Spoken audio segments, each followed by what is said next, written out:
kita kehadrat Allah Subhanahu Wa Taala dengan limpah kurnianya pada hari ini, pagi yang penuh barakah. Kita bersama-sama dapat berkumpul dalam satu majlis ilmu yang kita bawakan khas penceramah ataupun jemputan kita dari Kuala Lumpur, dan juga kita akan mulakan nanti sebentar nanti dengan bacaan surah Al-Kahfi dengan Ustaz jemputan kita. Kita bawa jauh dia, asalnya dari Masak Lomak Ciliati, jauh datang dari Negeri Sembilan.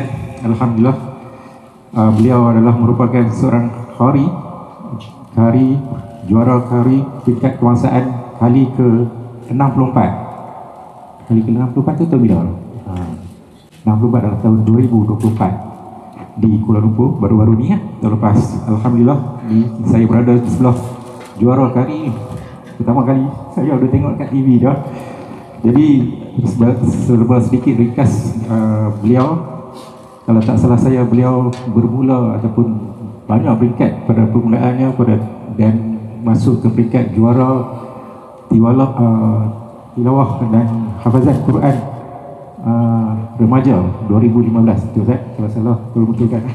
Dan masuk banyaklah peringkat sehinggalah nak menjadi juara pun makan masa banyak tahun. Setiap tahun masuk, tapi adalah peringkat yang gagal, ada peringkat yang juara, dan akhirnya Alhamdulillah pada tahun 2024 beliau juara sebagai qari antarabangsa. Itulah pun serba sedikit ringkas mengenai qari. Jadi untuk hari ini, InsyaAllah bermula hari ini kita akan mula dengan kuliah bulanan kita dengan tafsir ataupun tadabbur surah Al-Kahfi. Okey, kita ada buku sebenarnya. Buku ni pun dah kehabisan. InsyaAllah nanti kalau siapa yang memerlukan buku nanti boleh hubungi saya. Bulan depan kita akan dapatkan buku ni lah. Jadi untuk hari ini, minta maaf panjang sikit cakap, kita akan mulakan dengan surah bacaan surah Al-Kahfi oleh Ustaz Usaini kita. Jadi tuan-tuan boleh buka handphone ataupun Quran, kita sama-sama hayati dan juga ikuti surah yang akan surah Kahfi ini yang akan disampaikan oleh qari kita. Bolehlah tuan-tuan buka surah Kahfi kita. InsyaAllah tanpa membuangkan masa, saya mulakan dulu dengan Ustaz Usaini untuk mulakan majlis kita. Assalamualaikum warahmatullahi wabarakatuh. Alhamdulillah, wassalatu wassalamu ala rasulillah wa ala alihi wa man walah. Terima kasih diucapkan pada Tuan Pengerusi Majlis, seterusnya yang dihormati kepada Fadil Ustaz Usaini, dan juga pada tuan-tuan haji, perempuan hajah, tuan-tuan perempuan, adik-adik, anak-anak yang dirahmati Allah sekalian. Alhamdulillah, pada hari ini bermula siri pertama bagi tadabbur surah Al-Kahfi, dan Alhamdulillah kita mulakan dengan sama-sama kita membaca 10 ayat pertama daripada surah Al-Kahfi, di mana 10 ayat ini dikaitkan dengan mengelakkan daripada fitnah Dajjal, dan sunnah untuk membaca surah Al-Kahfi pada setiap hari Jumaat, ya, untuk membawa 8 hari cahaya daripada Allah Subhanahu Wa Taala, yang itu 110 ayat. Ya, namun 10 ayat pertama ini kalau kita dapat baca dan dapat kita hafaz, itu adalah sedarai semak untuk kita mengelakkan daripada fitnah paling besar yang dibimbangkan oleh para nabi, iaitu Ad-Dajjal. Dan sebelum Ad-Dajjal itu muncul, sebenarnya ia menjadi sebagai senarai semak untuk kita menguruskan 4 perkara penting, iaitu menguruskan iman agama, kita ada kisah Ashabul Kahfi; menguruskan harta, iaitu kisah pemuda yang ada 2 kebun; menguruskan ilmu, kisah Nabi Musa dalam surah ini; dan menguruskan kuasa, ya, seorang pemimpin, ketua organisasi, ketua bagi negeri ataupun negara. Maka Allah berikan panduan kepada kita. Jadi untuk menjadi tema surah Al-Kahfi ini, secara ringkasnya tema bagi surah Al-Kahfi iaitu menguruskan ujian di akhir zaman, dan mari sama-sama kita membaca 10 ayat ya, seperti mana yang dinyatakan Tuan Pengerusi tadi. Kita boleh buka kepada Quran kita, ataupun kalau dah hafal tak apa ya, tapi kita akan baca bersama pada Ustaz Husaini. Awal ini Ustaz Husaini akan baca dulu ayat 1 hingga 10, teruslah Ustaz kan ya. Kemudian nanti kita akan ulang dalam tadabbur kita berkali-kali ayat 1, 2, 3 hingga 10. Jadi kita boleh second round untuk kita review balik bacaan. Moga-moga ia juga peluang untuk kita baiki bacaan, dan ini sebagai tanda kesungguhan kita, kaizen ataupun islah dalam bahasa Arabnya, continuous improvement dalam bacaan dan kefahaman kita. Ayat 1 hingga 10 bersama Al-Fadhil Ustaz Husaini. Baik, terima kasih Fadhil Ustaz Fazrul. Puan-puan yang dirahmati Allah Subhanahu Wa Taala. Okey, untuk ayat 1 hingga 10 ni bolehlah sama-sama kita buka mushaf ya. Dekat Quran tu ada mushaf Quran apa, tengok Quran lah kan. Surah Al-Kahfi muka surat 293. Kita boleh baca sama-sama lah insya-Allah.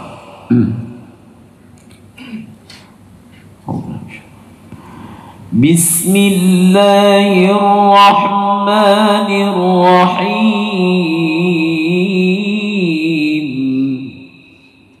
Alhamdulillahilladzi anzala ala 'abdihi al-kitaba wa lam yaj'al lahu 'iwaja قيما لينذر بأسا شديدا من لدنه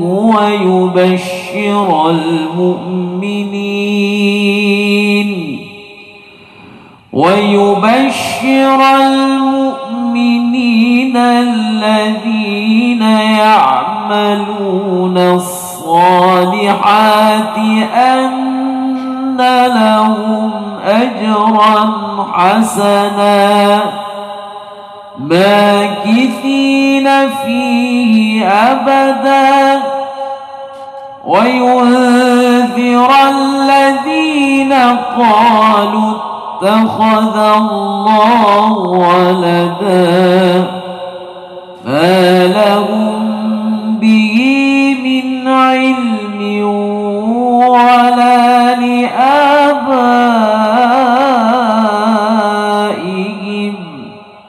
كبرت كلمة تخرج من أفواههم إن يقولون إلا كذبا فلعلك باخع نفسك على آثارهم إن لم يؤمنوا بهذا الحديث أسفا إنا جعلنا ما على الأرض زينة لها لنبلوهم أيهم أحسن عملا وإنا لجاعلون ما عليها صعيدا جرزا أم حسبت أن أصحاب الكهف والرقيم كانوا من آياتنا عجبا إذ أوى الفتية إلى الكهف فقالوا ربنا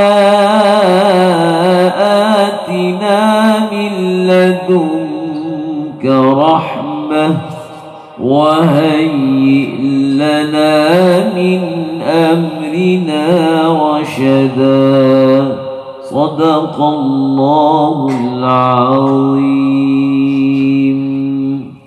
Astagfirullahalazim. Itulah bacaan 10 ayat daripada surah Al-Kahfi. Sebentar tadi kita mendengar dahulu ya bacaannya, dan selepas ini kita mendengar bacaan tuan-tuan pula lah ya. Ya, jadi kita akan pergi satu demi satu, dan saya yakin semua pun dah biasa membacanya dengan tajwid yang bagus.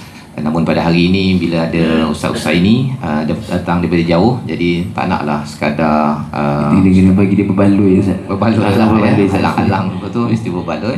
Jadi Ustaz, kita nak mula dulu dengan ayat pertama balik lah Ustaz ya. Boleh. Ayat pertama balik semula, dan kemudian kita dengar daripada Qaryas ini, daripada surau residensi Sri Pauh ini, ada suara ke tak ada suara kan ya. Pagi-pagi ni kan. Jadi silakan Ustaz. Boleh, insya-Allah. Okey. Baik tuan-puan, kali ini kalau tadi saya je baca sampai habis kan. Kali ini saya baca, tuan-puan ikut. Boleh ke? Boleh. Untuk ayat yang pertama saja dulu Ustaz Baik, insya-Allah. Kemudian kita akan review sedikit tajwid macam mana panjang insya-Allah. Saya baca dulu ya.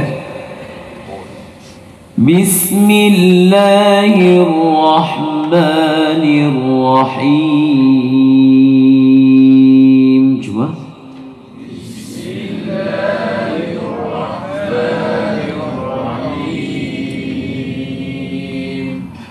الحمد لله الذي أنزل على عبده الكتاب ولم يجعل له عوجا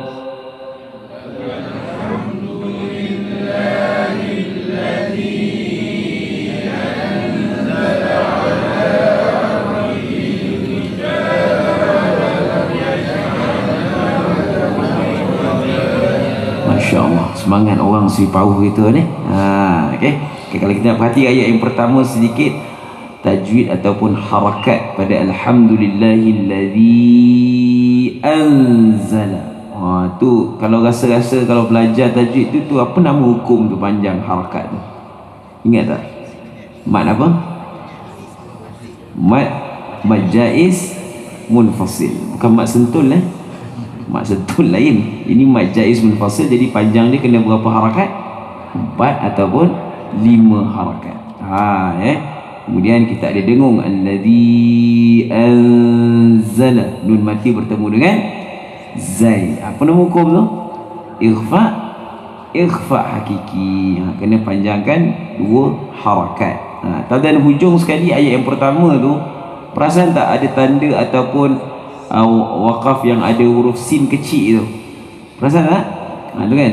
Apa nama dia tu? Saktah.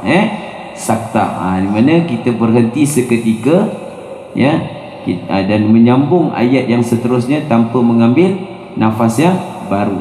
Ini ceritanya kalau kita sambung pada ayat yang kedua lah. Contoh, walam yaj'al lahu 'iwaja qayyima. Contoh berhenti kat situ kan. Jangan ambil nafas yang baru pada qayyimah tu. Tapi kalau kita berhenti kat 'iwaja tak ada masalah. Begitu. InsyaAllah nanti kita akan review sedikit demi sedikit lah pada ayat yang seterusnya. Saya kembali kepada Ustaz Fazrul. Baik, jadi itu adalah ayat yang pertama daripada surah Al-Kahfi, dan kita memulakan tadabbur kita pada hari ini tuan-tuan ya. Apabila kita melihat pada surah Al-Kahfi ini, sebelum surah Al-Kahfi itu ada surah Al-Isra, yang kita lihat apakah hubungan surah Al-Isra dengan surah Al-Kahfi pada muka surat 9 ya, kalau tuan-tuan ada buku lah ya. Iaitu yang pertama, surah Al-Isra dan surah Al-Kahfi ini seakan-akan bersambung ya, seakan-akan bersambung. Iaitu surah Al-Isra bermula dengan subhanallah, subhanallazi asra bi 'abdihi lailan minal masjidil haram. Kemudian bila ditutup dengan tahmid di hujung surah Al-Isra itu, wa qulil hamdulillah, dan katakanlah alhamdulillah ya. Jadi biasa kita zikir subhanallah, alhamdulillah. Awal surah Al-Isra subhanallah, akhirnya surah kita baca alhamdulillah. Dan permulaan surah Al-Kahfi ini, ayat pertama tadi alhamdulillah, Allah suruh, kemudian kita terus sahaja baca alhamdulillah. Jadi kalau kita tengok kaitan antara subhanallah dengan alhamdulillah, subhanallah ini maha suci, maha sempurna Allah. Kita buang segala perkara-perkara yang tak kena dengan Allah, dan kemudian kita akan memuji Allah. Kadang-kadang ada orang yang puji tetapi dia kutuk-kutuk juga. Kan? Maksudnya subhanallah ini adalah buang segala kutukan-kutukan negatif pada Allah. Dia kata bahawa makan nasi lemak sedap, alhamdulillah. Tapi dia ada tapi tu. Tapi itu yang bila kaitkan dengan Allah, itu perlu dibersihkan. Itulah subhanallah. Jadi itu sebabnya bila dalam hidup kita bercakap tentang tauhid kepada Allah, mengapa tauhid itu dikaitkan dengan subhanallah, alhamdulillah, kemudian barulah kita pergi pada Allahu Akbar. Kerana subhanallah itu menyebabkan kalau dalam hidup kita ada ujian hidup, ujian beragama, ujian kuasa ataupun ujian harta, ujian ilmu, ujian kuasa itu, maka kita jangan pula kata bahawa mengapa Allah uji saya. Itu tanda orang itu tidak tasbih daripada hati. Dia mungkin tasbih di mulut, tapi dia kaitkan dengan mengapa Allah, dia persoalkan Allah. Sebenarnya orang yang bertasbih, dia akan persoalkan diri dia. Macam mana saya nak menghadapi ujian beragama, ujian berharta, ujian berkuasa, ujian ilmu dengan panduan daripada Allah. Itu sebabnya mengapa pada ayat yang pertama ini kita memuji Allah. Ada 5 surah yang bermula dengan alhamdulillah. Al-Fatihah, surah Al-An'am, surah Al-Kahfi, surah Sabah dan surah Fatir. Jadi bila kita baca dalam Fatihah, dalam solat kita memuji Alhamdulillahirabbil alamin, segala pujian bagi Allah Tuhan sekalian alam. Syarah ataupun penjelasan mengapa kita nak puji sangat pada Rabbul Alamin, kerana Allah cipta alam ini, Rabb sebagai Tuhan sekalian alam. Allah tidak tinggalkan kita ini terkontang-kanting. Dalam surah Al-An'am kita puji Allah, Allah ini pencipta langit dan bumi.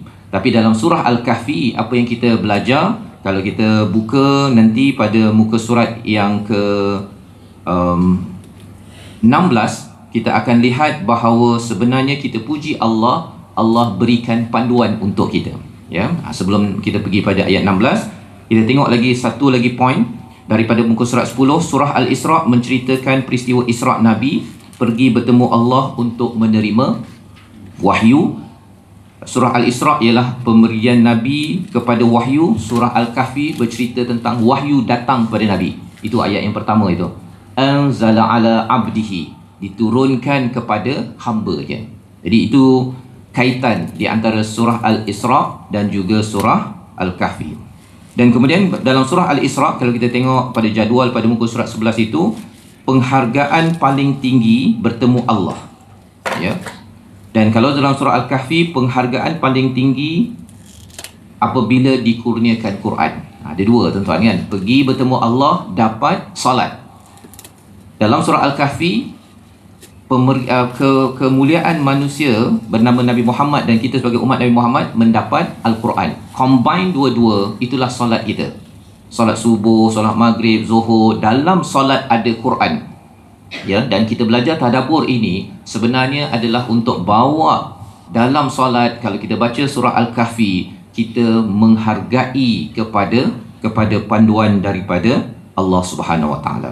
Jadi mari sama-sama kita mulakan. Bismillah. Ya, kalau kita tengok pada muka surah 14 ada peta surah Al-Kahfi. Hari ini kita nak belajar ayat 1 hingga ayat yang ke-10. Keagungan Quran dan kisah pemuda Kahfi kita masuk sikit ayat 9 dan 10. Kemudian pada siri akan datang nanti kita akan tengok kisah pemuda Al-Kahfi, pemilik kebun, kemudian ada gambaran hari akhirat dan jangan permainkan Quran. Kemudian kita masuk kepada kisah ketiga keempat Nabi Musa dan juga Zulkarnain. Jadi ini peta kepada surah Al-Kahfi, dan 10 ayat pertama ini adalah 10 ayat yang amat penting. Ia menjadi panduan. Kalau ada yang kata saya nak jawab exam, ujian menghadapi menguruskan keberagamaan, jawapannya 10 ayat. Saya ni ada banyak duit, banyak harta, macam mana saya nak lulus di akhir zaman? 10 ayat pertama. Bagaimana saya nak menguruskan ilmu? Saya ni ada master, ada PhD, ada degree, belajar dekat sekolah menengah. Macam mana saya nak pastikan saya tidak kena scam oleh ujian di akhir zaman ini? 10 ayat pertama. Dan kalau ada yang jadi YB, ya, ada yang jadi menteri, ada yang jadi ketua bagi organisasi, ada kuasa, maka kuasa memang boleh scam, boleh menipu kita di akhir zaman, kecuali apabila kita memahami 10 ayat, dan 10 ayat ini adalah senarai semak untuk kita. Mari sama-sama kita ulang sekali lagi. Kali ini kita nak dengar dengan lebih ceria, Ustaz, kan? Tadi dah ceria dah ya. Ayat pertama daripada surah Al-Kahfi, surah yang ke-18. Silakan Ustaz. Baik, 10 ayat yang pertama Ustaz Kita baca satu dulu. Satu dulu ayat yang pertama Ya. Baik, insya-Allah kali ni macam yang Ustaz Fazrul kata, lebih ceria lah. Lebih ceria. Lebih tarik. Tu dia, lebih tarik dan lebih bertaranum. Macam boleh ke? Boleh Ustaz bagi lagu apa Ustaz? Kita try lagu Nahwan lah Ustaz. Boleh tak Nahwan? Boleh Sambil-sambil dah duduk dah selesa dah tu. Dah belakang dah tu, lain macam dah tu jadi dia nak kena semangat sikit tarik tu, insya-Allah. Baik, saya akan baca dulu macam biasa, kemudian tuan-puan, ibu ayah semua boleh ikut, insya-Allah. Baik. A'udzu billahi minasy syaithanir rajim. Cuba.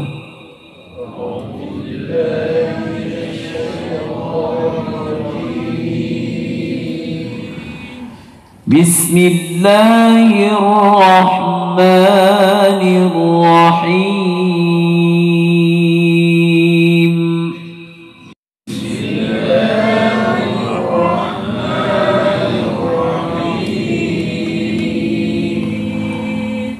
Alhamdulillahilladzi anzala ala abdihi alkitab. Alhamdulillahilladzi anzala ala abdihi الكتاب أنزل على عبده الكتاب ولم يجعل له عوجا أنزل على عبده الكتاب ولم يجعل له عوجا صدق الله العظيم. Alhamdulillah, terbaik tu Ustaz. Tadi ada seorang tadi yang tarik buat tadi tu. Okey. Yang tadi boleh berdiri sebelah ya. Insya-Allah. Serah kepada Ustaz Fazrul. Alhamdulillah, ya, itu adalah ayat pertama daripada surah Al-Kahfi, di mana senarai semak pertama daripada 10 ayat pertama ini, tuan-tuan, untuk kita lulus menghadapi cabaran akhir zaman adalah kita kagum dan amat menghargai kepada Al-Quran yang diturunkan. Itu adalah checklist yang pertama. Apabila kita memuji kepada Allah, ya, kita memuji pada Allah, kita mengiktiraf bahawa nikmat yang besar daripada Allah yang dinyatakan dalam ayat ini namanya Quran. Namanya Quran. Banyak-banyak nikmat yang ada dalam dunia ini, kita dapat makan, dapat minum, kereta, rumah dan sebagainya. Bagi orang yang sentiasa dijaga daripada fitnah akhir zaman, ialah dia amat-amat menghargai dan amat-amat memuji nikmat paling besar yang dia dapat dalam hidup ini, namanya adalah Al-Kitab. Al-Kitab, ya. Sehingga kan nanti kita akan tengok bahawa kehidupannya itu diisi dengan Alkitab, dan kehidupannya itu berpandukan kepada Alkitab. Dan perkara pertama yang perlu kita faham kalau nak menghadapi cabaran akhir zaman ini dengan isu mental health dan sebagainya, maka jawapan daripada ayat ini namanya adalah Alhamdulillah, iaitu sentiasa bersyukur dan memuji kepada Allah. Pasal kalau katakan kita tengok dekat media sosial, bila kita banding orang lain, orang post pasal pergi London, pergi Timbuktu, pergi ke Finland contohnya, Ustaz, kan? Ustaz, banyak negara dah pergi, kan? Dia tengok je Ustaz Usaini dapat satu cek besar daripada Pakistan je, bagi setengah orang ialah Allah, Ustaz Usaini dapat cek besar. Macam tu, kan? Tetapi sebenarnya bila kita pandang dengan cara yang salah kepada orang lain yang dapat nikmat, itu tandanya tidak menghargai kepada nikmat paling besar, namanya Al-Quran. Orang yang sentiasa memuji dan bersyukur kepada Allah ada dua. Alhamdulillah itu ats-tsana' wa syukur.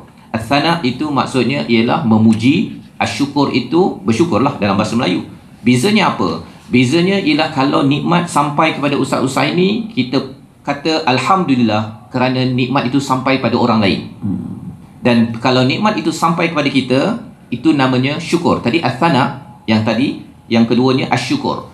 Jadi dua-duanya, tengok orang lain dapat, Alhamdulillah, dapat pada saya, Alhamdulillah. Maka ayat ini menyebabkan apa? Menyebabkan seseorang itu tidak mudah berdengki, berhasad, kerana itu adalah antara cabaran kehidupan kita, ialah bila orang tengok kepada nikmat orang lain, dia dengki, dia tak puas hati dan dia nak rosakkan, ia diubat oleh perkataan Alhamdulillah. Ya. Jadi uruskan hasad, kemudian uruskan mental health untuk selalu menghargai apa yang ada, jangan banding dengan orang lain. Bila mula membandingkan, maksudnya orang itu dia merasakan Quran tidak cukup power dalam kehidupannya. Padahal kalau kita tengok dalam surah Ar-Rahman, Ar-Rahman 'allamal Quran. Nikmat daripada Ar-Rahman yang paling besar Allah letak tepinya, iaitu 'allamal Quran. Tuan-tuan dapat belajar Quran.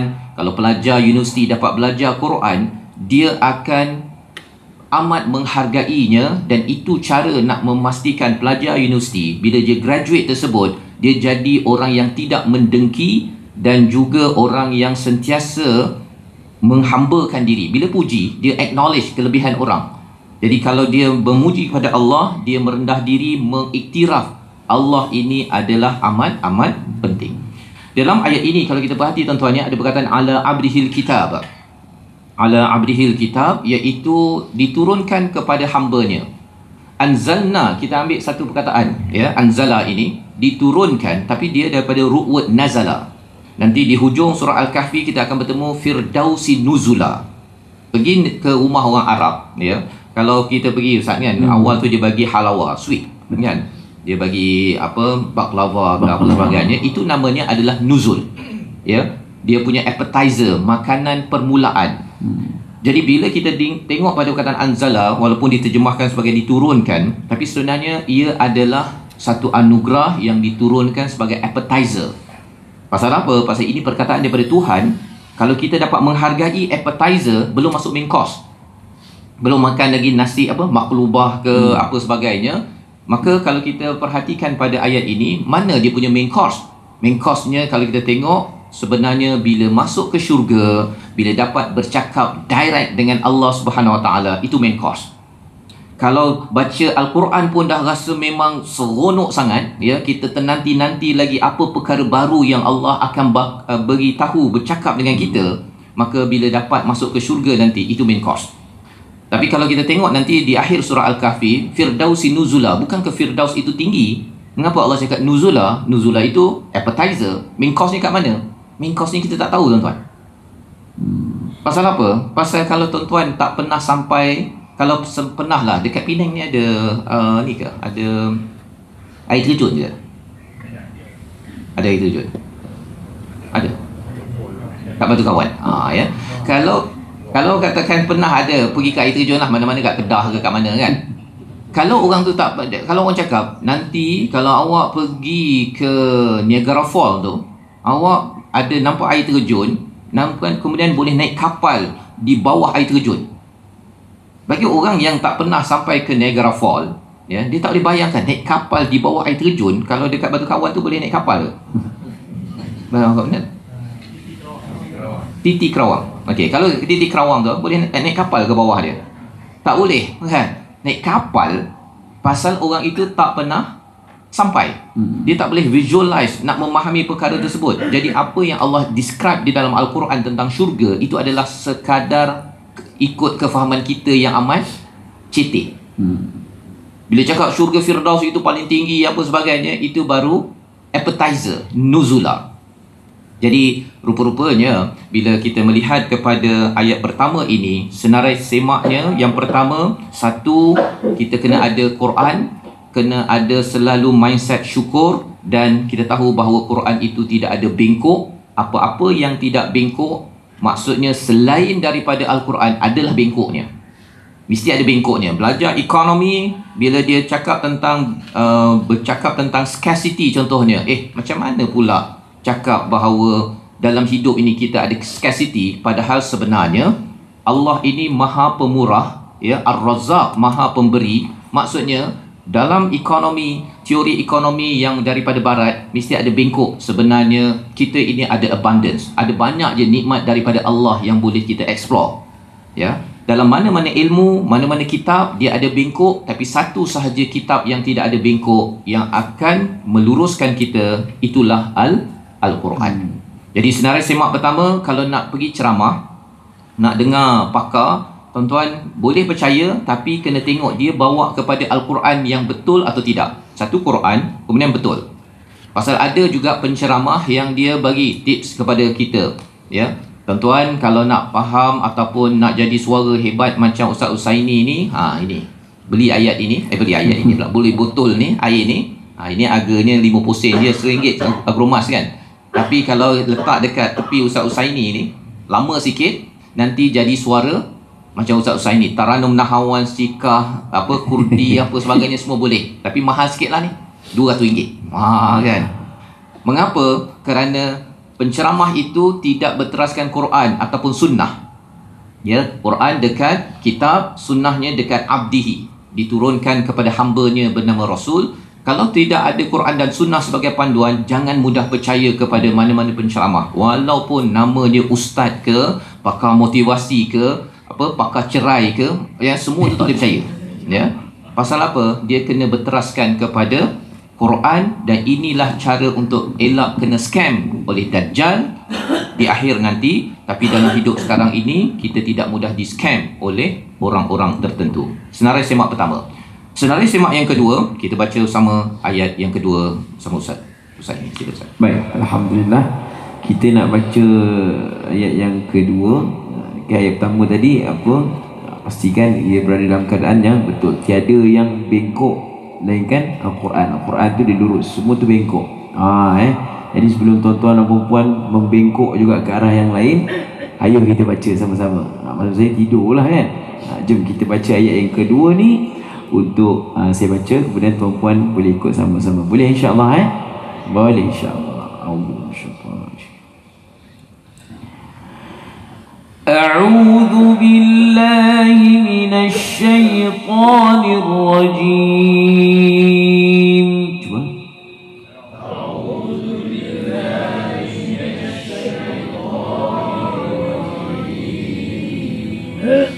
قيما لينذر بأسا شديدا من لدنه ويبشر المؤمنين ينذر بأسا شديدا من لدنه ويبشر المؤمنين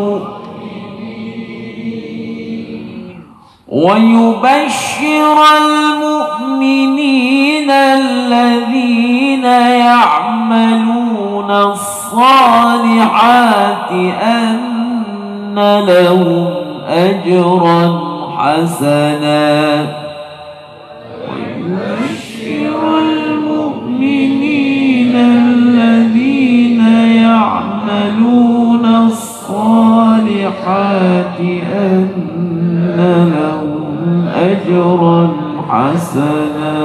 Baik, kita nak tengok pada sedikit ayat yang kedua, tajwid dia ataupun makhraj huruf dia. Kalau tengok ayat yang kedua tu kan, ya'maluna as-salihat, makhraj huruf sad kan, nampak tak makhraj huruf sad?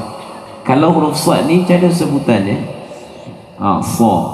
Kalau baris atas dia kena muncung ataupun tidak? Saya tanya. Kalau baris atas dia muncung ataupun tidak huruf sad?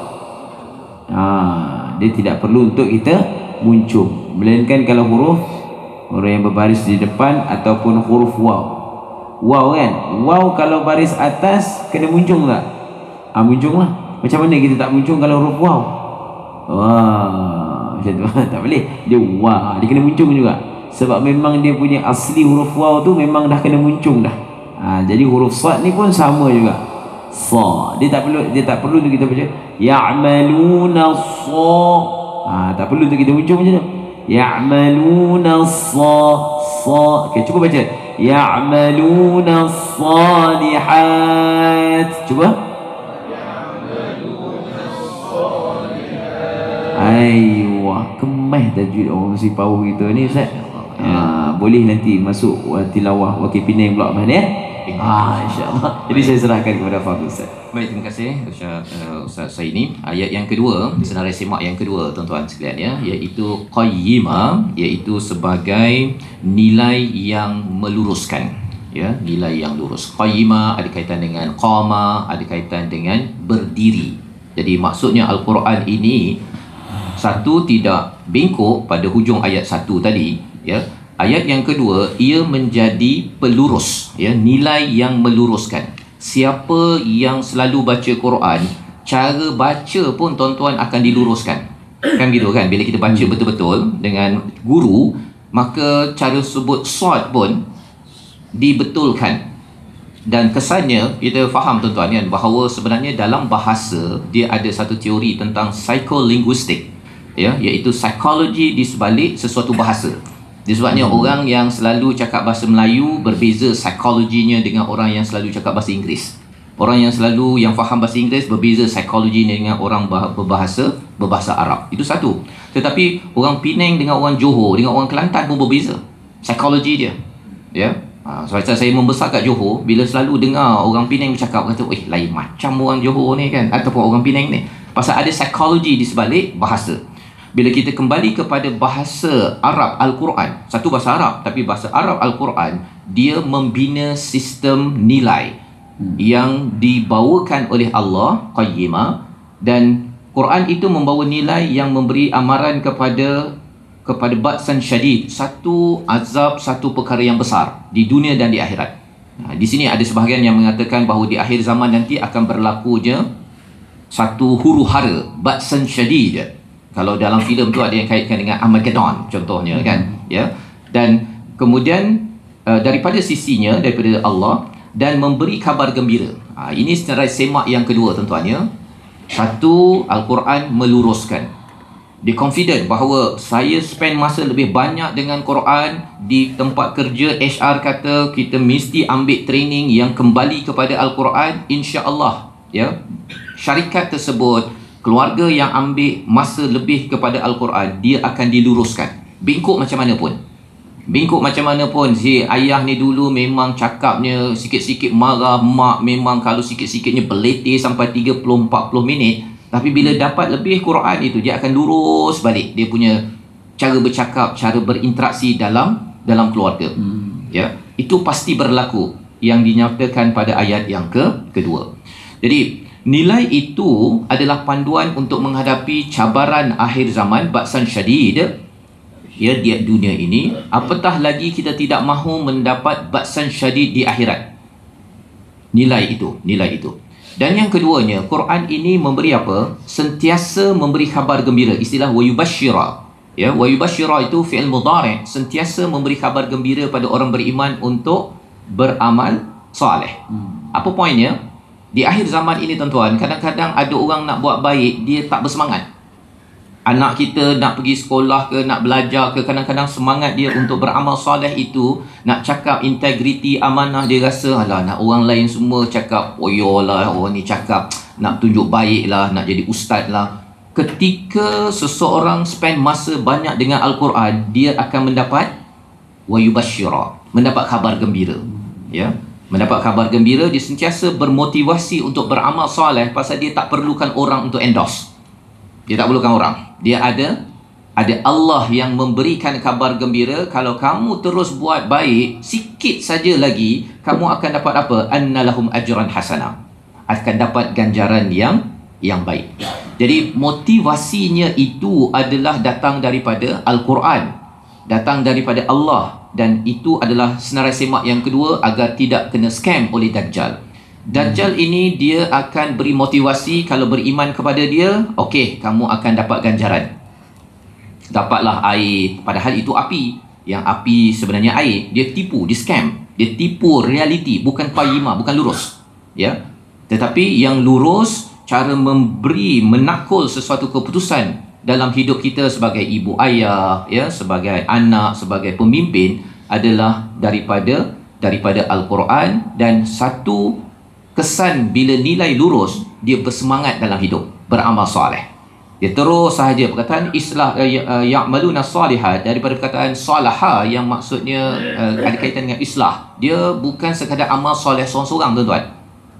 Satu, dia amal soleh ramai-ramai. Ya'malun itu maksudnya jamak, berjemaah. Yang keduanya ialah dia akan selalu islah, kaizen, transformation, selalu baiki sesuatu sistem. Dia tengok macam sistem pendidikan sekolah ni, ramai anak-anak kita ni tak faham Quran. Dia pergi cadang pada PIBG, cadang pada sekolah, jomlah kita buat sesuatu. Mungkin sekali satu semester ke, kita baca sikit 10 ayat surah Al-Kahfi senarai semak untuk anak. Tak pernah orang buat program, tapi pasal dia selalu ada mindset bahawa saya perlu buat amal, bukan sekadar ya'malun, tapi disambung dengan salihat. Salihat iaitu baik yang terus membaiki. Jadi kalau dia seorang-seorang sembahyang, dia seorang-seorang baca Quran, dia seorang faham, itu bukan amal soleh. Tetapi kalau dia beramal, dia dah baik pada diri dia, dia nak baikkan isteri dia, suami dia, anak dia, ya. Dan anak dia ni bukannya semestinya dapat daripada dia sahaja. Dia pergi jumpa sekolah, dia pergi buat program di negeri Pulau Pinang contohnya, apa sahaja yang dia boleh kerjasama, kerana dia tahu bahawa annalahum ajran hasanah, dapat ganjaran yang baik daripada Allah. Itu motivasinya. Tak dapat duit pun tak apa, yang penting saya dapat ganjaran yang baik daripada Allah. Dapat duit ke, dapat ganjaran manusiawi, itu standard lah, tuan-tuan, kan. Tetapi motivasinya lebih daripada perkara tersebut. Ayat yang ketiga pendek, ya. Mari sama-sama kita baca bersama Al-Fadhil Ustaz Husaini. Baik, ayat 3 sajalah. Ya. Baik, insya-Allah. Ayat ni pendek, jadi bila pendek kita baca sama-sama. Dan kita saya baca dulu, kemudian ramai-ramai kita baca sama, insya-Allah. Baik. A'udzubillahi minasyaitanir makithina fihi abada. Cuba. Makithina fihi abada. Makithina fihi abada.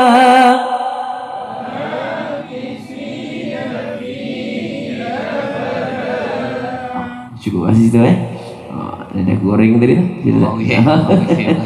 Masya-Allah, ya. Pendek saja ayat ini, sambungan daripada apakah penjelasan tentang ajran hasanah, ya, iaitu ganjaran yang baik tersebut. Allah nyatakan makithina fihi abada. Nanti di hujung surah Al-Kahfi Allah cakap khalidina fiha abada, ya, kekal di dalamnya. Tapi makithin ini maksudnya apa? Mukthin ini ialah apabila seseorang itu mendapat dan menunggu. Mendapat dan menunggu. Apa maksudnya? Ialah selepas seseorang itu dapat nikmat di syurga, ya, ini bercerita tentang syurga. Apakah yang berlaku di syurga itu? Makithin, dia mendapat nikmat dan dia menunggu nikmat seterusnya, pasal dia tahu bahawa selepas gembira di syurga akan makin gembira. Lepas gembira makin gembira. Selepas makin gembira makin gembira. Maka itu adalah sifat syurga. Makithin, dapat dan tunggu, ya. Dapat dan tunggu. Dia kalau di dunia ini, kalau kita dapat kita menunggu 27 hari bulan, kan, biasanya orang tunggu 27 hari bulan pasal apa, tuan-tuan? Gaji, kan. Okey, gaji 26 ke 27. Bila dia tunggu 26 hari bulan 27 itu, dia ingat okey, gajinya 5,000 contohnya, dia tunggu dan dapat 5,000. Tetapi bila dia menunggu yang bulan akan datang, nikmat tersebut bertambah ke tak? 5,000 bulan ini, bulan depan 5,000 juga. Kan? Jadi menunggu tu kadang-kadang yang first gaji dia seronok, second, third, tapi bila dah banyak keperluan dalam hidup itu, menyebabkan apa? Dia menunggu tapi rasanya 5,000 tu dapat 27 hari bulan, pukul 3 petang, pukul 5 petang dah habis dah. Bagi setengah orang lah. Bagi tengah orang, tuan-tuan, memang 6 bulan punya gaji tak berusik, kan? Itu lain, itu cerita lain, ya. Tapi yang ini baru 2-3 jam transfer sana, transfer bayar yuran anak apa sebagainya, habis. Tetapi di akhirat nanti Allah kata makithina fihi abada, mereka menunggu, mendapat dan menunggu selama-lamanya. Maksudnya apa? Keadaan di syurga itu ialah selepas gembira-gembira, selepas gembira-gembira, selepas gembira makin gembira, dan itulah yang berlaku selama-lamanya.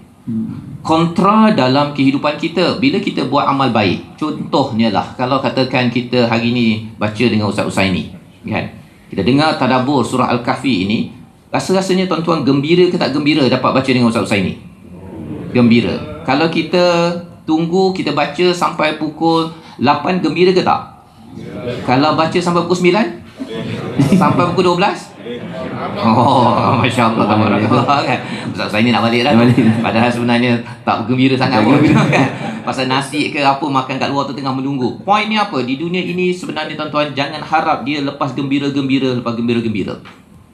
Pasal apa? Pasal ketika nak berbuat amal soleh, ada masa bosan, ada masa mengantuk, ada masa letih, ada masa kita ini tak mampu nak berbuat demikian. Tetapi kita semua letakkan mindset bahawa ya Allah, kalaupun sukar, walaupun susah, tetapi sikit saja lagi bila saya sampai ke akhirat, dengan rahmat-Mu aku akan dapat syurga ya Allah. Moga-moga aku dapat syurga yang sifatnya lepas gembira-gembira, lepas gembira-gembira, lepas gembira, terus gembira. Kerana di sini bukan terus makithina fihi abada. Jadi Dajjal dia akan tipu. Dia akan tipu kepada manusia bahawa kalau kamu ikut pada Dajjal, kamu akan dapat nikmat, dapat nikmat, dapat nikmat, dapat nikmat ketika orang lain semuanya sudah tidak ada makanan apa sebagainya. Itu Dajjal. Tapi sebelum Dajjal muncul, ialah ada orang yang menawarkan kegembiraan tidak bertepian. Dia rasa kalau ikut saya, awak akan sentiasa gembira. Padahal rupanya itu adalah bukan realiti. Itu adalah scam. Itu adalah penipuan. Itu sebabnya kalau ada masa adik kita, anak kita sembahyang, ataupun kadang-kadang dia rasa lah bosan lah, tak apa. Beritahu bahawa memang kadang-kadang ada rasa bosan, perit, sakit dan sebagainya. Kita kerja tuan-tuan. Bukannya setiap hari, setiap masa tu ada gembira. Ada masa ada ujian, kena present pada board ke apa sebagainya, kita dah mula gelabah apa sebagainya. Dan pada waktu itu, kalau kita rasa nak quit, maka kita kena ingat bahawa makithina fihi abada. Yang tak ada masalah hanya di sana sahaja. Kerana di sana adalah ajra. Ajra ni dia gaji tuan-tuan, yang upah. Tempat upah di sana, bukan di sini. Di sini ialah kita dapat upah sikit-sikit, tapi the real upah, yang benar-benar upah, ajran dalam bahasa Arabnya, adalah bila sampai di syurga. Sehingga kita tidak berkira untuk berbuat amal soleh, dan kita dapat motivasi itu daripada Al-Quran. Kalau tuan-tuan yang ada buku, kalau kita tengok antara poin daripada ayat 2-3 pada muka surat 28 ini, Al-Quran membimbing manusia kepada kebaikan, penyembuh yang dapat memberikan kebahagiaan dengan membaca dan mengamalkannya. Ya, kita makin baca, makin amalkan, kita dapat penawar sembuh. Ya, bila rasa si ibu nak menguruskan rumah, rasa-rasa kadang suami ke anak tak cakap terima kasih, tapi saya tetap akan buat kerana ajran hasanah. Ada masa bosan nak lipat baju ataupun nak kemas rumah, tapi makithina fihi abada, saya akan buat. Pasal nanti di sana nanti saya akan gembira. Tak semesti di sini buat amal soleh itu kadang-kadang ada rasa bosan ataupun rasa letih. Itu normal. Di akhir zaman Allah berikan panduan. Baik, kita pergi pada ayat yang keempat bersama Al-Fadhil Ustaz. Baik, kita nak baca pada ayat yang keempat. Saya baca, tuan-puan boleh ikut insya-Allah.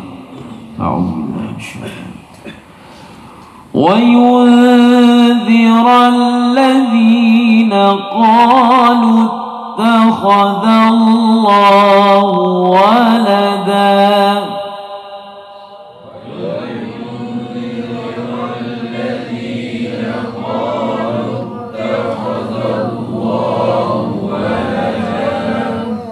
Baik, serahkan kepada Ustaz Fazrul. Baik, dan memberi amaran kepada orang yang berkata qalu takhadallahu walada. Mereka yang menyatakan Allah ini ada anak. Siapa? Ini golongan Kristian. Ya, secara ringkasnya kita namakan Kristian. Tetapi sebenarnya tak dinamakan Nasrani di sini kerana ia adalah satu ideologi. Satu lagi cabaran di akhir zaman ni, ideologi, iaitu menyamakan Tuhan dengan makhluk. Itulah namanya materialism. Materialism. Dia bukan material, tuan-tuan. Material ni barang kita ni. Tapi materialism ialah Tuhan sama dengan makhluk. Tuhan sama dengan makhluk. Dan itu membawa pada pelbagai ideologi lain. Membawa pada secularism, ya, memisahkan di antara agama dan juga kehidupan. Itu adalah kesan daripada Al-Quran. Maksudnya Al-Quran memberi amaran kepada orang yang materialis. Jadi apabila kita pergi pada ayat yang keempat ini, ia membawa kepada materialis itu namanya musyrik. Ya, muka surat 31 saya ada letakkan musyrik. Kemudian orang Yahudi percaya bahawa Uzair anak Allah, Nasrani percaya Isa anak Allah, ya, musyrik percaya malaikat merupakan anak perempuan pada Allah. Itu semua menyamakan Tuhan dengan makhluk, ya. Jadi apa kaitan dengan senarai semak? Dalam hidup kita tak boleh kita letakkan Tuhan tu sama dengan makhluk, ya. Tak boleh pula katakan ada seorang penceramah dia kata saya dah deal dah dengan Tuhan, saya siapa-siapa nak dapat keampunan bayar isi borang, nanti bayar kat saya akan minta ampun pada Allah untuk nama sekian-sekian-sekian depan Kaabah. Boleh tuan-tuan? Nampak macam boleh, ya? Macam dah kata scam tu. Ada orang buat begitu. Ada orang buat begitu. Dia sebenarnya asalnya daripada agama Kristian. Agama Kristian kan ada istilahnya atonement, kan? Ya, kalau katakan dia pergi pada padri, dia tunduklah, bayar duit sikit, nanti padri dia kata you are forgiven. Ya. Tetapi sebenarnya di dalam agama kita tidak perlu ada perantara. Kita ada direct connection dengan Allah Subhanahu Wa Taala. Jadi kita jangan pula terlibat kena scam dengan orang-orang yang menyamakan Tuhan dengan makhluk, sehingga kan dia kata saya ada direct connection dengan Allah. Kalau awak nak dapatkan keampunan atas dosa yang ada, nak pergi syurga cepat, saya baru sahaja dapat mimpi. Mimpi itu kata siapa yang bayar 3,021 sen, ada 21 sen lah pula. Okay? Itu pengeras untuk saya istighfarkan untuk awak 3,021 kali. Lepas itu insya-Allah tuan jangan bimbang lagi pasal syurga Firdausi nuzulah. Dia ada ayat Quran juga itu, ya. Dan itu adalah senarai semak yang keempat, iaitu jangan kita terima idea siapa-siapa sahaja yang menyamakan Tuhan dengan makhluk, ya. Dan kalau pada muka surat yang ke-39, 38 itu, antara aplikasi ayat yang keempat ini tuan-tuan, ya, Al-Quran memberikan peringatan kepada golongan yang menyekutukan Allah dan beriktikad Allah mempunyai anak. Amat mustahil Allah memiliki anak. Mereka yang menyatakan itu sebenarnya langsung tidak mempunyai pengetahuan. Itu komentar Allah pada ayat yang kelima. Kita baca bersama Fadil Ustaz. Baik, kita kali ini ayat kelima kita nak cuba Taranum Jiharkah. Boleh ke? Taranum Jiharkah, Baik, saya baca dulu. Bismillahirrahmanirrahim. Go.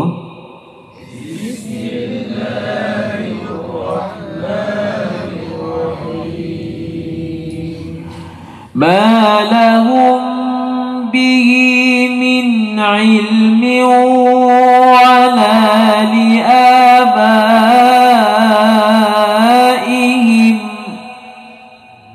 ما لهم به من علم ولا لآبائهم كبرت كلمة تخرج من أفواههم كلمة تخرج من أفواههم إن يقولون إلا كذبا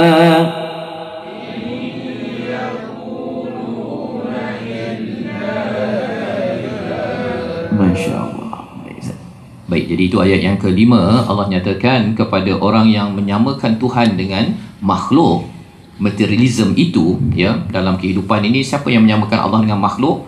Orang yang merasakan Quran tidak penting untuk diambil perhatian. Jadi dia merujuk kepada Harvard, kepada Oxford, kepada pelbagai tokoh, tapi merujuk pada Allah itu dia tak nak pun, ya, dalam menguruskan kehidupan dia.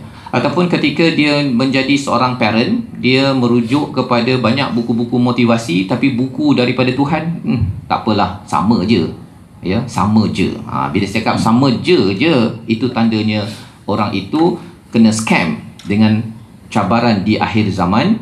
Tetapi bila tuan-tuan semua memilih Al-Quran, tanya pada ustaz, apa ustaz ya, tentang ekonomi, tentang politik, tentang parenting, tentang pelbagai topik, maka kita tahu bahawa kita tidak menyamakan Tuhan dengan makhluk.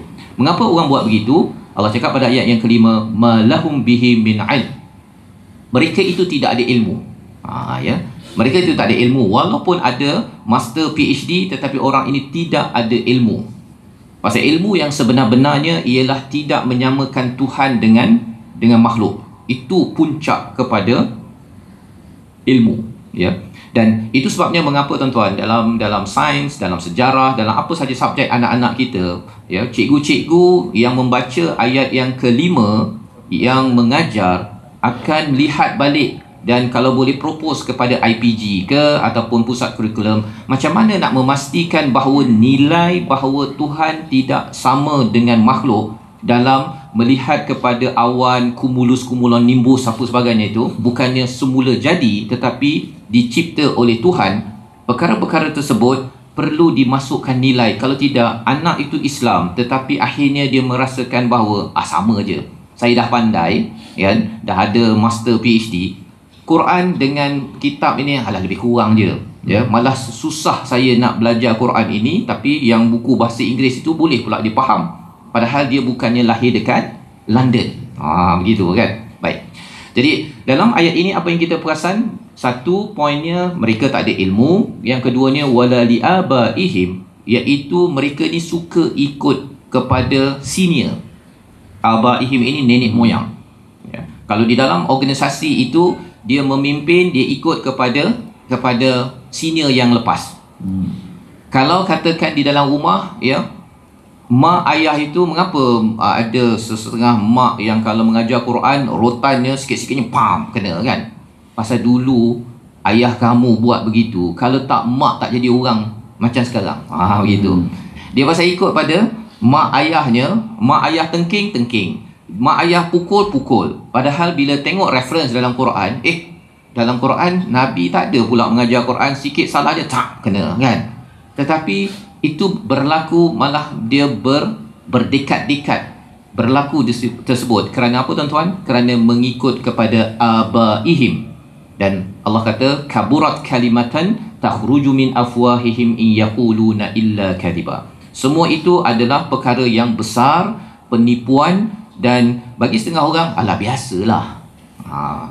Biasalah. Rupa-rupanya perkataan biasalah kita kena kurangkan sikit tuan-tuan.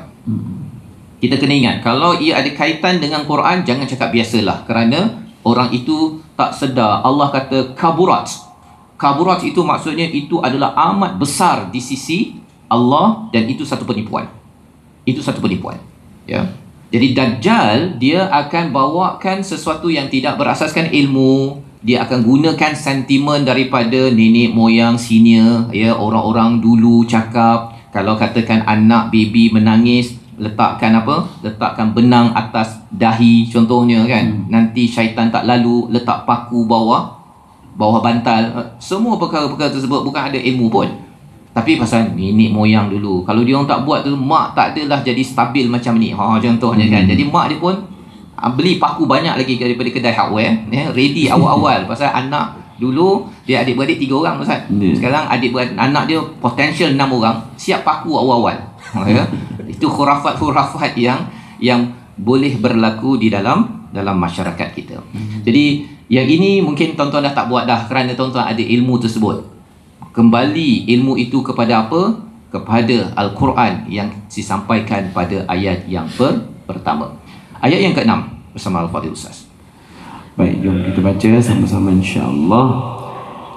Bismillahirrahmanirrahim. Cuba.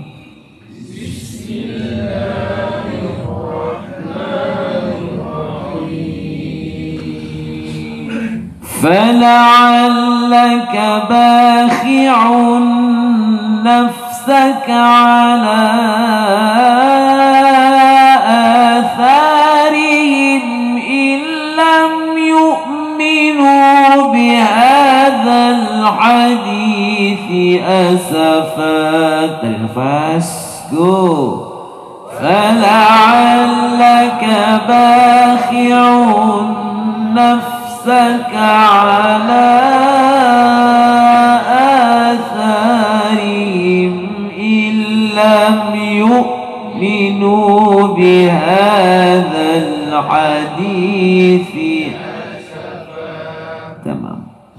Masya Allah ya. Jadi itu ayat yang ke-6 bercerita tentang bagaimana Nabi sallallahu alaihi wasallam fala'allaka bahi', iaitu mungkin kamu ini akan merosakkan diri kamu ya, nafsaka ala atharihim, atas kesan mereka. Atas kesan apa? Materialism sebentar tadi tuan-tuan ya, yang itu menyatakan Tuhan sama dengan makhluk dan juga tidak berteraskan ilmu, tidak berteraskan kepada panduan yang benar, ikut-ikut saja daripada senior ya, dalam satu organisasi kerana ikut pada senior, orang-orang terdahulu, maka ia boleh merosakkan. Jadi Nabi bila bercakap tentang fala'allaka bahi' ini, Nabi amat concern tentang perkara ini ya, sehingga Nabi amat stres dengan perkara tersebut, dan itu akan boleh berlaku di akhir zaman. Isu mental health ini boleh berlaku tuan-tuan. Tetapi Allah pujuk Nabi ya, Allah pujuk Nabi agar jangan too much, jangan too push kepada keimanan itu. Usaha apa yang mampu dan serahkan kepada Allah. Apa yang menyebabkan Nabi stress out ya? Kita tengok dalam ayat ini, illam yu'minu bihadzal hadithi asafa. Saya ingin fokuskan tuan-tuan kepada perkataan hadis dalam muka surat 37 itu ya, ada dinyatakan mengapa Allah gunakan perkataan hadis bukannya Quran dalam ayat ini ataupun kitab. Hadis ini merujuk Quran tuan-tuan ya. Illam yu'minu bihadzal hadis, ini merujuk pada Al-Quran. Tapi Allah gunakan perkataan hadis kerana satu hadis ini disampaikan kepada manusia lain dengan cara ucapan. Muka surat 37 ya. Kemudian bila mana Nasrani membawa ideologi materialism bukan saja dalam agama Kristian tetapi telah merebak ke seluruh manusia. Ya, materialism ni dah merebak kepada seluruh manusia, sampailah kepada orang Islam. Itu yang Nabi amat bimbang, kesan daripada menyamakan Tuhan dengan makhluk. Sehingga kan apa yang jadi, Al-Quran tidak relevan pada zaman ini. Nah ya, Al-Quran tidak mendatangkan produktiviti. Ada orang yang bercakap, hadisnya itu, percakapannya itu ialah Al-Quran satu perkara yang menyusahkan. Susah kot nak belajar Quran ni, tak faham kita bahasa Arab lah ya, kita bukannya orang Arab tapi yang orang London tu dia tak cakap pula kita orang London kan ya, tapi faham pula bahasa Inggeris ya. Ataupun Al-Quran tidak menyelesaikan masalah. Jadi itu ideologi yang terkesan daripada materialism. Dan lebih daripada itu, hadis ini apa expectation Nabi tuan-tuan ya, hadis ini bercakap. Nabi expect seperti mana pada zaman Nabi ialah orang apa-apa sikit dia akan cakap Allah cakap apa. Dan kalau tak tahu dia cakap Allah war Rasul a'lam. Maksudnya tak tahulah tu. Dia akan merujuk balik kepada orang yang tahu apa Allah cakap dan Rasul cakap. Jadi antara tragedi daripada materialism ini ialah ramai orang Islam tidak bercakap, tidak berwacana, tidak bentang paper yang merujuk panduan daripada mana? Daripada Quran. Kita tengok dekat media sosial ke, dekat mengetih dekat kedai makan ke, kat mana ke, banyak orang Islam yang, ini bukan sekadar orang bukan Islam, memang satu hal, ini orang Islam pun dia tak nak bercakap tentang Quran pasal dia rasa macam Quran tak ada kaitan kot dengan kehidupan kita.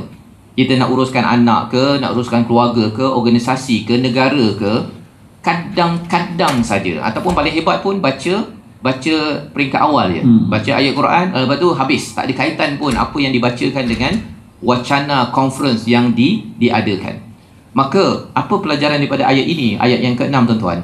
Ini adalah cabaran di akhir zaman Dan kalau boleh, kita yang baca ayat yang ke-6 ini akan cuba bawakan wacana, perbincangan apa-apa sekalipun, perbincangan ke, ucapan ke, hadis, mesti ada kembali kepada apa? Kepada nilai daripada Al-Quran. Kena bawa. Pasal kalau kita tak bawa, inilah yang menyebabkan Nabi amat-amat rasa stres.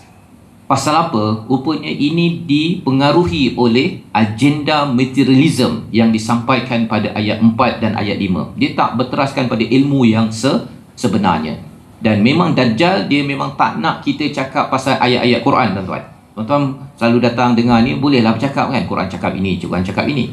Tapi bagi setengah orang, dengar satu Quran cakap apa ya, itu pun dia dah overreactive. Dah cukup tu Quran. Tahulah orang masjid pun, orang surau Seripau kan, tapi duduk je dalam Seripau, jangan bawa keluar. Ada setengah orang yang dia amat-amat sensitif kalau kita bawakan ayat Al-Quran dalam diskusi, ataupun kalau kita bawa ini value yang approve ke daripada atas. Cakap daripada atas pun dia dah mula sensitif. Pasal apa? Pasal materialism akan cuba memisahkan Tuhan daripada kehidupan harian kita. Kita teruskan dengan ayat yang ke-7, realiti tentang kehidupan. A'udzu billahi minasy syaithanir rajim. Cuba. A'udzu billahi minasy syaithanir rajim. Inna ja'alna ma 'alal ardi zinatan laha linabluwahum ayyuhum ahsanu 'amala. Inna ja'alna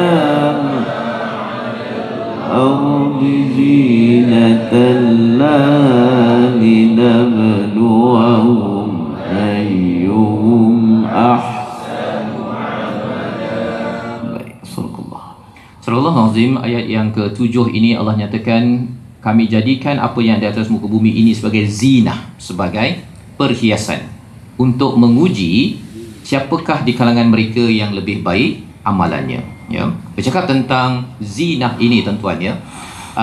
Apa maksud zinah? Dalam surah ini ada 4 zinah yang dibawakan, perhiasan. Perhiasan pertama namanya agama. Agama ni perhiasan, tuan-tuan. Terutama kalau kita bercakap tentang negara Islam, dapat pakai kopiah, ada janggut sikit, pakai jubah sikit, wah, ini orang alim. Kan begitu kan? Itu satu perhiasan, cantik lah, cantik. Tetapi cantik di segi fizikal itu tidaklah real pun. Allah kata, Allah expect daripada yang cantik di luar itu, Allah nak uji adakah dia lebih baik amalannya. Pasal ada orang kena scam. Sekali lagi lah, tadi materialism, suka tengok luaran sahaja. Beragama pun tengok luaran sahaja. Ya, itu cabaran. Cabaran. Apa maksud tengok luaran? Kalau orang tu selalu pergi ke surau, orang tu memang ahli surau. Ahli surau ini boleh pakai ni. Kan? Betul, memang sebenarnya pergi ke surau itu adalah sifat orang yang beriman pada Allah dan hari akhirat. Tapi ada orang pergi surau itu ataupun masjid itu kadang-kadang sahaja, terutama pada waktu nak memilih, pada hari perayaan memilih. Pilihan raya lah tu, kan contohnya kan. Ada orang buat begitu. Tapi ada orang macam tuan-tuan memang setiap hari pergi dan committed dan buat kerana Allah, itu lain. Jadi jangan tengok sekadar luaran sahaja, ya. Pasal beragama ni, contohnya tuan-tuannya, ada tokoh, ada seorang daripada luar, daripada negara Arab pakai jubah apa sebagainya, tapi scammer. Kan ada isu baru ni kan.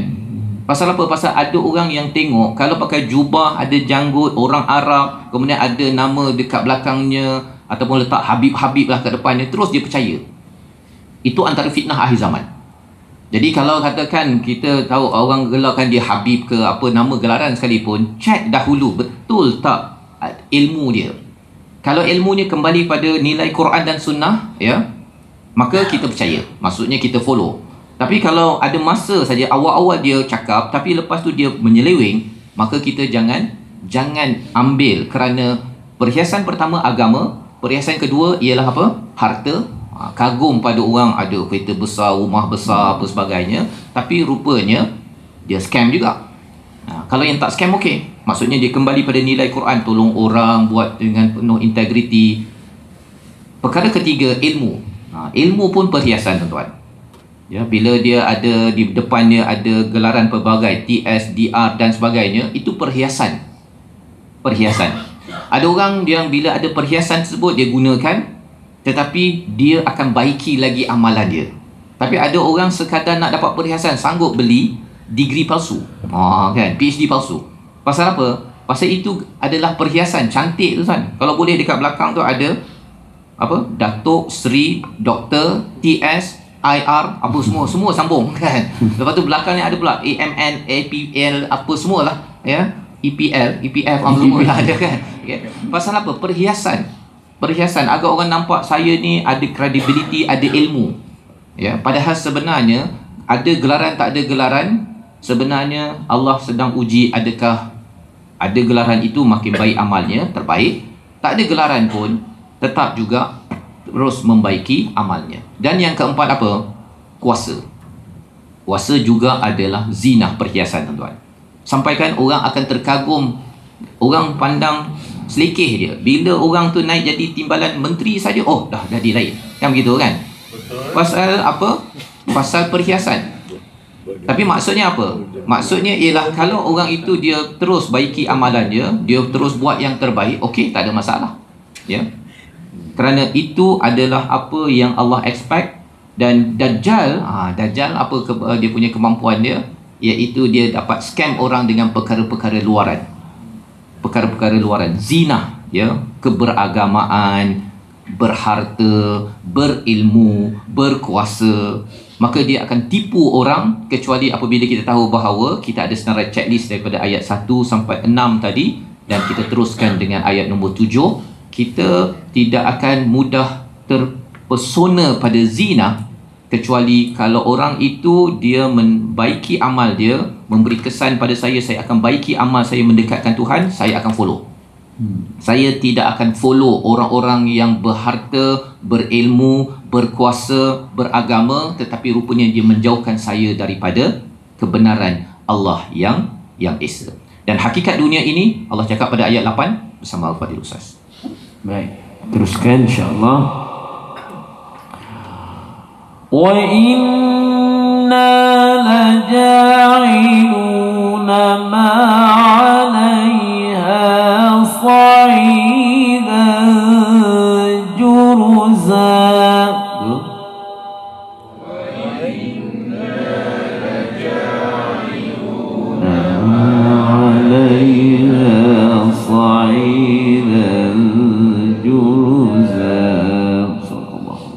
Azim, sesungguhnya ya perkataannya ialah wa inna laja'iluna ma 'alaiha sa'idan juruza, ya, iaitu kami benar-benar akan menjadikan apa yang di atasnya menjadi tanah yang tandus lagi kering. Agama yang jubah, yang luaran itu akan habis, hancur, tuan.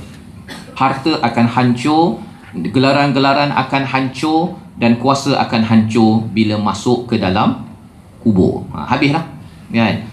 Doktor ke, TS ke, ustaz ke, ataupun dia ni pentadabur ke, apa-apalah tajuk-tajuk, nama-nama semua yang cantik-cantik itu semuanya hancur. Kecuali apa? Kecuali amal yang ihsan ataupun ahsan yang dibawakan dalam kehidupan, ya. Jadi Allah beritahu perkara ini, hakikat hancur ini kerana apa, tuan-tuan? Kerana kalau kita lihat pada muka surat yang ke-45, ya, 45, dia punya aplikasi pada ayat 78, item ketiga itu, zinah itu maksudnya perhiasan. Mukmin terbaik sentiasa risau akhiratnya, bahkan ketika dia menerima apa-apa nikmat, dia merasa bimbang jika nikmat itu akan membuat dia semakin jauh daripada yang diredai Allah. Dia dapat pakai jubah, dia takut nanti dia riak pula. Ini kalau jubah ni maksudnya saya Arab dan yang alim, kan? Dia bukan ni, dia pasal pakai jubah tu untuk saya makin lagi, saya nak banyak beribadat, pakai kopiah, kan?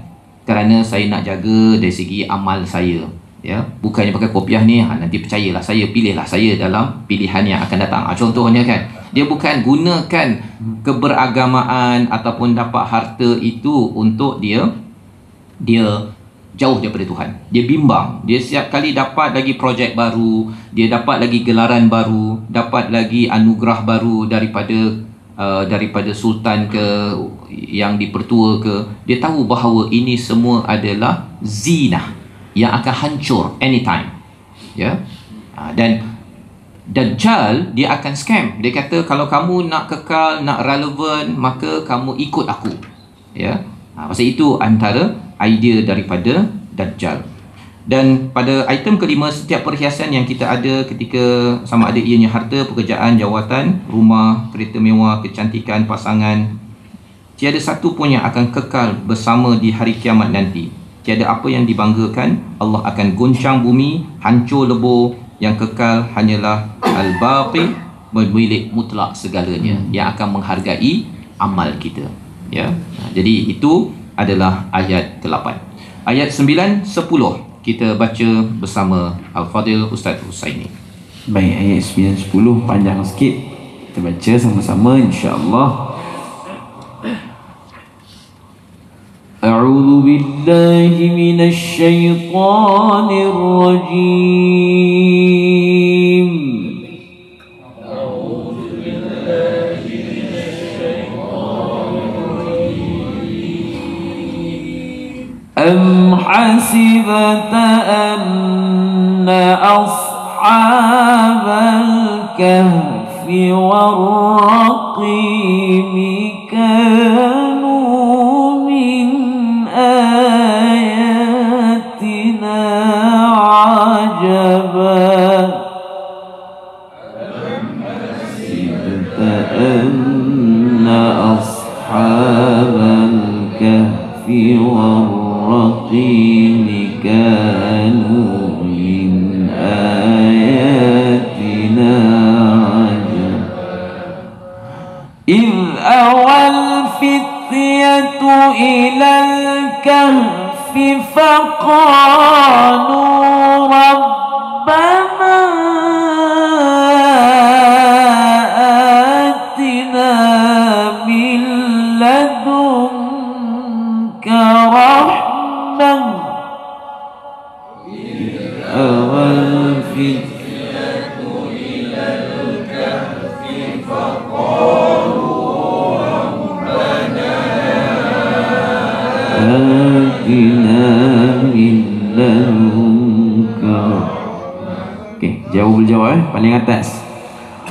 Faqalu. Sekali.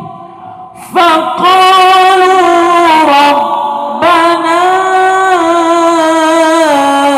atina min ladunka rahmatan وهيئ لنا من أمرنا رشدا. وبلا قالوا ربنا آتنا من لدنك رحمة وهيئ لنا من أمرنا رشدا. صدق الله العظيم.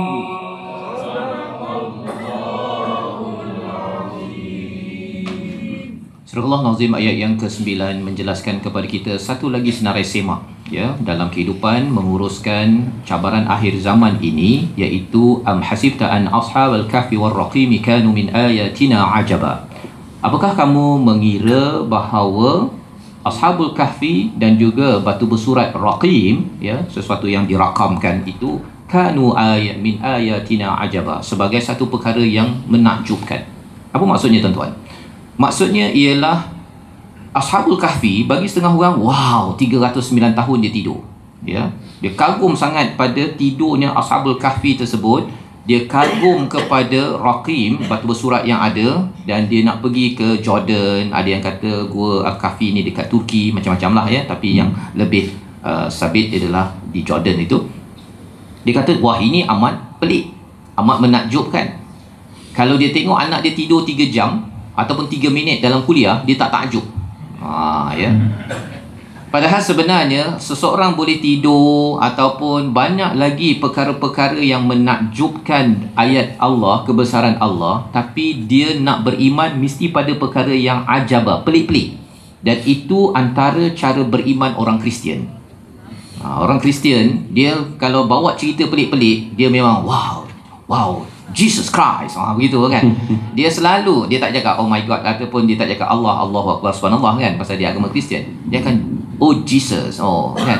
Pasal apa? Pasal dia kagum pada cerita-cerita pelik. Bawa cerita pelik, dia terus sahaja rasa iman dia bertambah. Dia kalau tengok kepada tembikai biasa, dia tak rasa pelik. Tapi bila ada tembikai dia belah, ada alif, lam, ha. Allah, ini kebesaran Allah. Itu adalah keimanan yang terpilih. Selective belief adalah satu perkara yang amat-amat ditekankan dalam surah Al-Kahfi. Jangan mudah terpesona dan masuk dalam kancah tersebut. Dia tengok awan biasa je. Bila tengok ada alif, lam, Allah, ini daripada Allah. Padahal awan biasa pun daripada Allah juga. Ya. Jadi cara beriman yang betul tidak terpilih, memilih-milih sahaja, malah dia kagum kepada orang-orang baik, orang-orang soleh, ya, ada orang kaya. Mengapa awak kaya? Oh, pasal saya mengamalkan sembahyang tahajud. Kan? Wow, dia sembahyang tahajud, dia kaya. Wah, ini saya kagum ni, saya nak ikut dia. Dia nak ikut sembahyang tahajud pasal dia nak kaya tersebut, bukannya sembahyang tahajud tu kerana beribadah kepada Allah. Lepas tu dia tak kaya, lepas tu dia marah pada penceramah tu. Rupanya penceramah tu pun scam. Ya. Pasal penceramah pun ada juga kemahiran. Tuan-tuan, saya ni jadi kaya ni, tuan-tuan nak tahu formulanya apa? Ramailah orang kata nak kan. Beli dulu program saya. Kan. Jadi kalau tuan-tuan ada dengar orang yang begitu, ya, yang dia nak bawakan kepada perkara pelik-pelik untuk berjaya, maka jangan percaya. Pasal itu memang berlaku dan mudah dibeli. Malah orang yang beragama pergi surau pun terpesona juga. Weh, dia tahajud lah, Masya Allah, kan. Rasanya Trump tu tahajud ke tak, tuan-tuan? Kaya je, kan. Pasal ada yang kata kalau kita berbuat baik dengan mak ayah kita, nanti kita mudah untuk projek kita jadi kaya. Jadi tuan-tuan lepas ni call mak sekarang juga, ya, sampai menangis-nangis dalam program kan. Pasal apa? Rupanya niatnya kerana nak kaya, bukannya kerana Allah SWT. Lepas tu dia call mak dia bila projek kalah. Mana jadi kaya ni, kan? Lepas tu dia marah pada penceramah tu. Apa tak jadi? Pasal dia bergantung pada penceramah, dia kagum pada penceramah tersebut, bukan dia kagum kepada Allah. Tak kaya ke bukan tanda kemuliaan. Orang tahajud tak kaya, orang tahajud kaya. Kaya tak kaya itu bukan kerana tahajudnya. Tahajudnya itu adalah kerana Allah, dan Allah memang boleh bagi kaya yang sebenar-benarnya dengan rahmatnya bila sampai di akhirat, bukan di sini. Kalau tidak, memang apa, Nabi Ayub ke yang sakit, adakah dia ni jenis orang yang tak beribadah ataupun tak main tahajud? Kan? Ataupun siapa lagi yang tak kaya? Abu Hurairah kan tak kaya kan? Bilal bin Rabah tak berapa kaya. Ini jenis tak main tahajud kot. Kan? Itu bukan cara kefahaman, tetapi bila dimasuki oleh cara beriman. Ini beriman, tuan-tuan, ya. Dan yang mudah kena scam juga adalah orang Islam. Ya, orang yang nak cari agama, dia lagi mudah kena scam. Pasal orang yang tak cari agama, dia kata alah, mengarut je, beli air 300 untuk pandai tadabbur, pandai taranum, mengarut pasal dia tak percaya pada agama sangat. Tapi orang agama yang mencari agama, ya, tapi caranya salah, tidak berteraskan panduan daripada Al-Quran, daripada surah Al-Kahfi, maka dia lagi mudah kena scam. Jadi itu sebabnya dalam masyarakat di Malaysia sekarang ni yang makin mencari agama, tuan-tuan, kalau tuan-tuan perasan, lagi banyak ajaran sesat, lagi banyak lagi scam beragama untuk orang agama. Pasal apa? Pasal mudah nak tipu sebenarnya orang yang cari agama. Ya, dia banyak dosa, dia banyak kesilapan, dulu solat selalu tinggal. Orang begini satu customer segment. Kan? Dalam bisnes kan ada customer segment.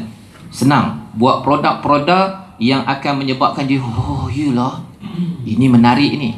Padahal itu bukan panduan daripada ayat yang ke-9. Itu sebabnya bagaimana kita nak mendapatkan protection, perlindungan daripada Allah, sebagaimana juga protection yang diminta oleh pemuda Al-Kahfi ini. Doanya Rabbana atina min ladunka rahmah wa hayyi lana min amrina rasyada. Doa ni kita boleh amalkan dalam hidup kita. Apa isinya?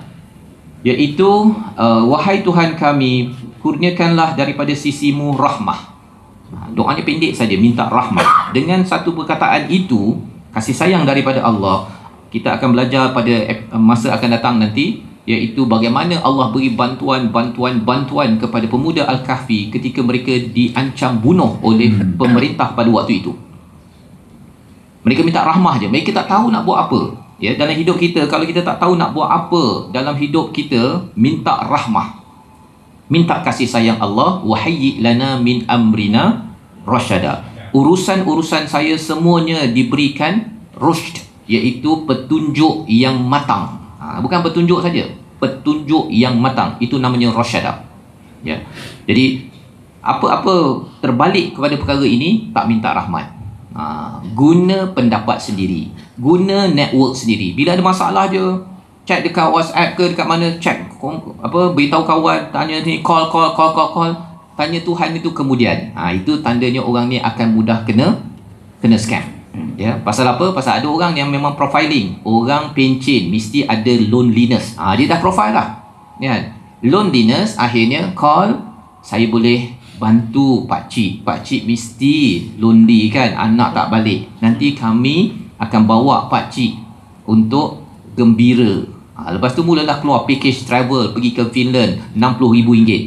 Ini package bersama mengelak loneliness. Kan? Kalau package biasa RM20,000 je, tapi pasal ada yang tambah tu, mengelakkan loneliness, pasal nampak beragama sikit, selalu pergi surau, kita akan bagi package. Dia akan tambah lagi package yang kadang-kadang betul, tapi ada juga yang akhirnya, pakcik bagi deposit dulu RM10,000, nanti kami bagi rupanya RM10,000 lesap dan tak ada pun loneliness, makin lonely lagi selepas itu. Jadi bagaimana nak mengelakkan daripada kena scam tersebut?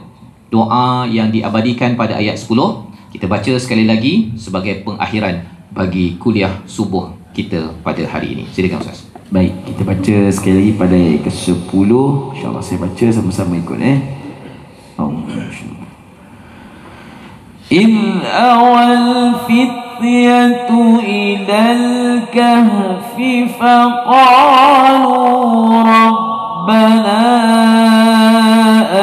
آتنا من لدنك رحمة إذ أوى الفتية إلى الكهف فقالوا ربنا آتنا من لدنك رحمة وهيئ لنا من أمرنا رشدا وهيئ لنا من أمرنا رشدا. Surah Azim. Moga-moga doa ini akan dapat kita amalkan untuk kita jadikan sebagai senarai semak 10 perkara. InsyaAllah 10 ayat ini kita faham, kita baca dengan tajwid yang bagus tadi, akan menjadi pendinding kepada cabaran akhir zaman. Dan kita akan tengok lebih spesifik lagi pada siri akan datang nanti, kisah-kisah bagaimana menguruskan agama, bagaimana menguruskan harta, ilmu, puasa. Dan inilah surah Al-Kahfi yang disunahkan kita baca pada setiap minggu. Kalaupun tak habis baca 10 ayat ini, jangan ditinggalkan. Qauli hada wa astaghfirullahi wa lakum. Assalamualaikum warahmatullahi wabarakatuh. Waalaikumsalam warahmatullahi wabarakatuh.